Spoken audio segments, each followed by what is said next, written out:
বৃহস্পতিবার থেকে শুরু হলো 2026 সালের ত্রিপুরা মধ্যশিক্ষা পর্ষদ পরিচালিত মাধ্যমিক পরীক্ষা। প্রথম দিনে ইংরেজি বিষয়ের পরীক্ষা অনুষ্ঠিত হয়।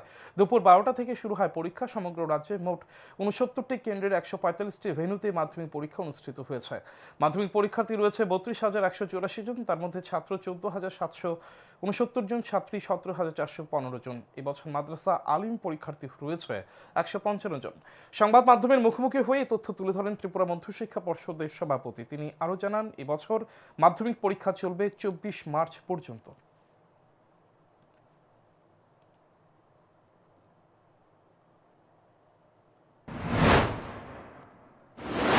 বিভিন্ন দিক থেকে আমরা খবর পেতে শুরু করেছি। আপাতত এখন অব্দি কোথাও কোনো অস্বাভাবিক কিছু নেই, স্বাভাবিকভাবে ঠিকমতোই সবই চলছে। আর আজকে প্রথম দিনেতে আমাদের ত্রিপুরা রাজ্যে মোট 69 সেন্টার্স, মাধ্যমিক পরীক্ষা হচ্ছে 69টা কেন্দ্রে, আর ভেন্যু আছে 145টা।